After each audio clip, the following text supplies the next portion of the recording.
Hello friends, कैसे हो आप सभी।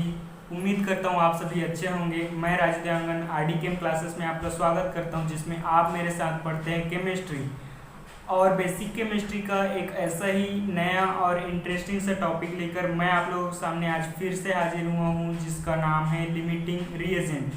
तो चलिए देखते हैं क्या है ये लिमिटिंग रिएजेंट।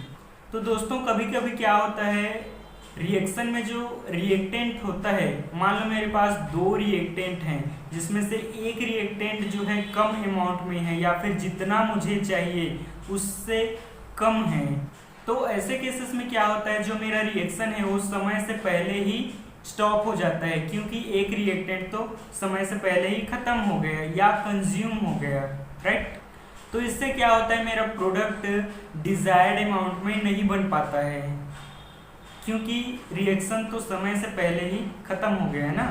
अब इसको एक सिंपल से एग्जांपल लेके अगर हम चलें, तो मुझे आज खाना पकाना है और मेरे पास जो एलपीजी गैस है वो डिजायर्ड अमाउंट से कम है, मतलब उतने अमाउंट में नहीं है कि आज का मेरा खाना पक पाए।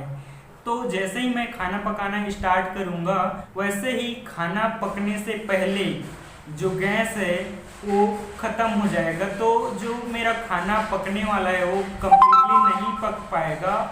तो इस तरीके से मेरा जो खाना है वो कम्प्लीटली नहीं पक पाएगा, क्योंकि गैस तो खाना पकने से पहले ही खत्म हो गया ना। तो इस तरह से जो लिमिटिंग रिएजेंट होता है वह the reagent which gets consumed limits the amount of the product formed and is therefore called the limiting reagent। तो ये जो हमारा रिएक्टेंट है जो कि कम अमाउंट में है, ये क्या करता है, जितना हमारा प्रोडक्ट बनना है उसको लिमिट करता है, राइट। प्रोडक्ट को ज़्यादा बनने नहीं देता है। तो इस तरह से एक रिएक्टेंट के कम होने से मेरा प्रोडक्ट कम अमाउंट में बनता है। तो ये जो कम अमाउंट में रिएक्टेंट है उसे ही हम लिमिटिंग रिएजेंट कहेंगे, क्योंकि यही तो प्रोडक्ट फॉर्मेशन को लिमिट करता है कि भाई इससे ज़्यादा तो अब नहीं बन पाएगा, क्योंकि मैं तो ख़त्म हो चुका हूँ, राइट।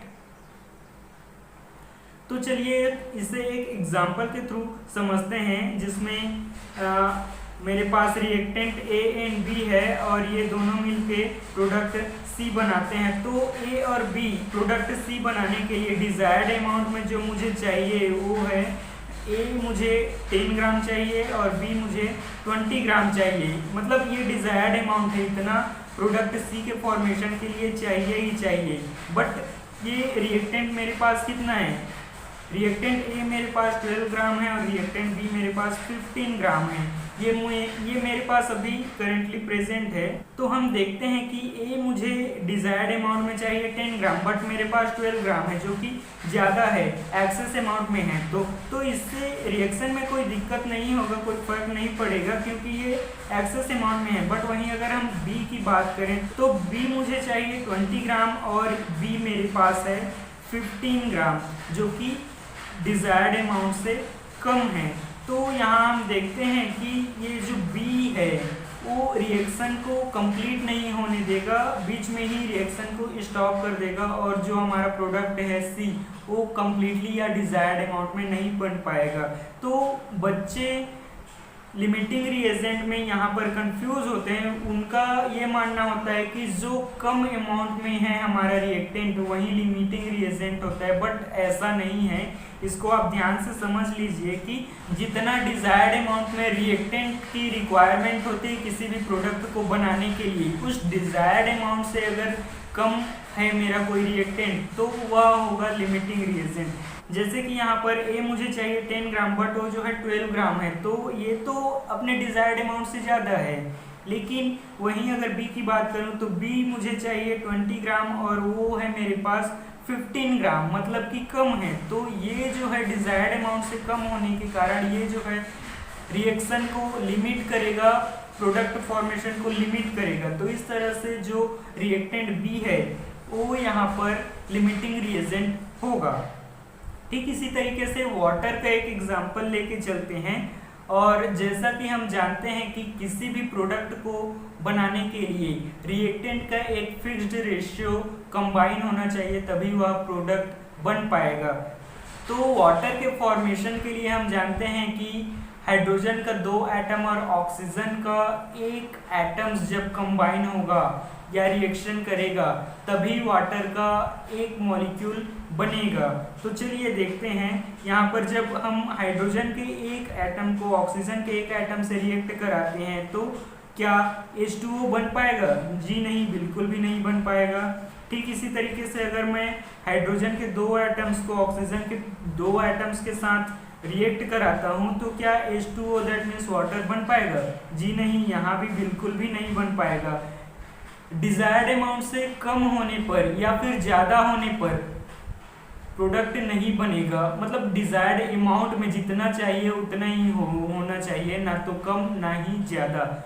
आगे हम देखते हैं, हाइड्रोजन का 2 एटम ऑक्सीजन के 1 एटम के साथ रिएक्ट करेगा और H2O बना लेगा। ये रिएक्शन हमारा सही है। इसी तरीके से अगर 2 मोल ऑफ H2 जो है 1 मोल ऑफ O2 के साथ रिएक्ट करता है और H2O का 2 मोल का फॉर्मेशन करता है, ये रिएक्शन भी हमारा सही है। ओके, अब हम देखते हैं कि ये जो हमारा रिएक्शन है जिसमें 1 हाइड्रोजन एंड 1 ऑक्सीजन रिएक्ट कर रहे हैं, तो इसमें जो हमारा हाइड्रोजन है जो कि कम अमाउंट में है, मतलब कि जितना डिजायर्ड अमाउंट है उससे कम है, तो इसी को हम लिमिटिंग रिएजेंट कहेंगे, क्योंकि ये रिएक्शन को या फिर प्रोडक्ट को लिमिट करेगा, प्रोडक्ट को कंप्लीटली बनने नहीं देगा। और वहीं जो एक्सेस अमाउंट में हमारा रिएक्टेंट है उसको हम जो है एक्सेस रिएजेंट कहेंगे। चलिए आगे एक और एग्जांपल के थ्रू हम समझते हैं जिससे लिमिटिंग रिएजेंट को समझने में आपको और ज़्यादा आसानी होगी। मेरे पास एक रिएक्शन है जिसमें A जो है B2 के साथ रिएक्ट कर रहा है और AB2 का फॉर्मेशन कर रहा है। इसमें हम देखने वाले हैं identify the limiting reagent if any in the following reactions mixtures. तो हमारे पास कुछ मिक्सचर्स दिए गए हैं जिसमें हमें फाइंड आउट करना है कि कौन सा हमारा लिमिटिंग रिएजेंट है। तो चलिए देखते हैं। पहला में हमें दिया गया है 300 atoms of A and 200 molecules of B। इस मिक्सचर्स को देख के पता चलता है कि हमें प्रोडक्ट के फॉर्मेशन के लिए 300 मॉलिक्यूल्स की रिक्वायरमेंट होगी, क्योंकि 300 एटम्स हमारे पास प्रेजेंट है और 200 मॉलिक्यूल्स हमारे पास प्रेजेंट है जो कि कम है। तो जो रिएक्टेंट B है वो कम अमाउंट में है और हमें डिजायर्ड अमाउंट कितना चाहिए? 300। तो ये जो रिएक्टेंट B है ये हमारा जो है लिमिटिंग रिएजेंट होगा। ये जो है रिएक्शन को लिमिट करेगा, प्रोडक्ट को कंप्लीटली या फिर डिजायर्ड अमाउंट में नहीं बनने देगा। ठीक इसी तरीके से अगर सेकंड की बात करें तो हमारे पास 2 mole of A and 3 mole of B है। तो कभी भी इस तरह का मिक्सचर दिया जाए तो हम जो रिएक्टेंट ज़्यादा अमाउंट में है उसके रेस्पेक्ट में हम देखेंगे। तो हमारे पास B जो है ज़्यादा अमाउंट में है और A जो है कम अमाउंट में है। दैट मीन्स हमें प्रोडक्ट के फॉर्मेशन के लिए डिजायर्ड अमाउंट जो है 3 मोल चाहिए होगा, बट हमारा जो रिएक्टेंट A है वो 2 मोल है। तो यह 2 मोल कंप्लीटली प्रोडक्ट फॉर्मेशन नहीं होने देगा, रिएक्शन को लिमिट करेगा। तो ये हमारा जो रिएक्टेंट A है वह लिमिटिंग रिएजेंट होगा। ठीक इसी तरीके से थर्ड मिक्सचर को हम देखते हैं जो है 100 atoms of A plus 100 molecules of B। तो यहाँ पर 100 एटम्स 100 मॉलिक्यूल्स के साथ रिएक्ट कर रहे हैं। ये ना तो कम है और ना ही ज़्यादा है, ये फिक्स अमाउंट में या फिर डिजायर्ड अमाउंट में प्रोडक्ट देंगे। तो यहाँ पर हम देखते हैं कि यहाँ पर कोई भी रिएक्टेंट जो है लिमिटिंग रिएजेंट नहीं है। चौथा अगर हम देखते हैं तो हमारे पास है 5 mole of A and 2.5 mole of B। तो हमें प्रोडक्ट फॉर्मेशन के लिए जो डिजायर्ड अमाउंट चाहिए होगा वो 5 मोल है और हम देखते हैं कि जो हमारा रिएक्टेंट B है वो 2.5 मोल है जो कि कम है। तो इस तरह से हमारा जो लिमिटिंग रिएजेंट हुआ वो जो है रिएक्टेंट B हुआ।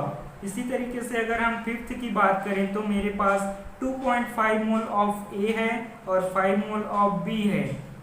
तो डिजायर्ड अमाउंट ऑफ प्रोडक्ट के फॉर्मेशन के लिए 5 मोल की रिक्वायरमेंट है। तो हम देखते हैं कि जो रिएक्टेंट ए है वो 5 मोल से कम है, तो इस तरह से ये मेरा रिएक्टेंट ए जो है लिमिटिंग रिएजेंट होगा। ठीक, तो दोस्तों उम्मीद करता हूँ आज का ये लिमिटिंग रिएजेंट का कॉन्सेप्ट आपको काफ़ी अच्छे तरीके से समझ में आया होगा, और वीडियो अच्छा लगा हो तो please like share and subscribe जरूर कीजिए।